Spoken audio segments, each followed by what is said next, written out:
ರುಚಿಯಾಗಿ ಸಾಫ್ಟಾಗಿರೋವಂಥ ನೀರು ದೋಸೆ ಹೇಗೆ ಮಾಡೋದು ಅಂತ ಇವತ್ತಿನ ವೀಡಿಯೋದಲ್ಲಿ ನೋಡೋಣ. ಎಲ್ರಿಗೂ ನಮಸ್ಕಾರ, welcome to recipes of Chikkamagaluru.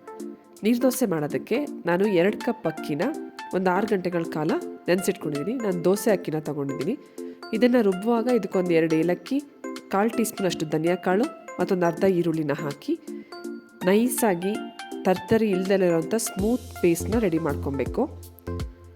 ಇದಕ್ಕೆ ನೀರು ಆ್ಯಡ್ ಮಾಡುವಾಗ ಸ್ವಲ್ಪನೇ ನೀರು ಆ್ಯಡ್ ಮಾಡ್ತಾ ಅದು ನೀರಿನ ಕನ್ಸಿಸ್ಟೆನ್ಸಿಗೆ ಬರೋವರೆಗೂ ನಾವು ದೋಸೆ ಹಿಟ್ಟನ್ನು ಸ್ವಲ್ಪ ನೀರು ಆ್ಯಡ್ ಮಾಡ್ತಾ ರೆಡಿ ಮಾಡ್ಕೊಬೇಕು.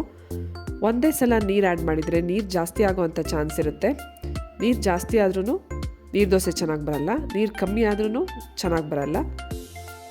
ನೀರು ದೋಸೆ ಹಿಟ್ಟು ಕರೆಕ್ಟ್ ಕನ್ಸಿಸ್ಟೆನ್ಸಿಲಿ ಬಂದಾಗ ಮಾತ್ರ ನೀರು ದೋಸೆ ಸಾಫ್ಟಾಗಿ ಬರುತ್ತೆ.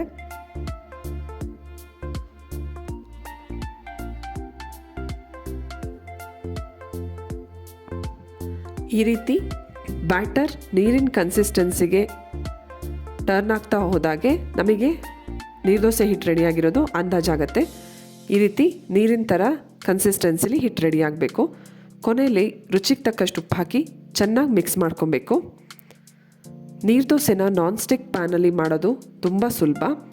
ಒಂದು ನಾನ್ ಸ್ಟಿಕ್ ಪ್ಯಾನ್ನ ಹೈ ಫ್ಲೇಮಲ್ಲಿ ಬಿಸಿ ಮಾಡಿ ಅದಕ್ಕೆ ಎಣ್ಣೆನ ಬ್ರಷ್ ಮಾಡಿ ನೀರು ದೋಸೆ ಹಿಟ್ಟನ್ನು ಹಾಕಿ ಪ್ಯಾನ್ನ ರೊಟೇಟ್ ಮಾಡಿ ಮುಚ್ಚಿ ನೀರು ದೋಸೆ ಬೇಯೋವರೆಗೂ ಬೇಯಿಸಿದರೆ ಆಯಿತು.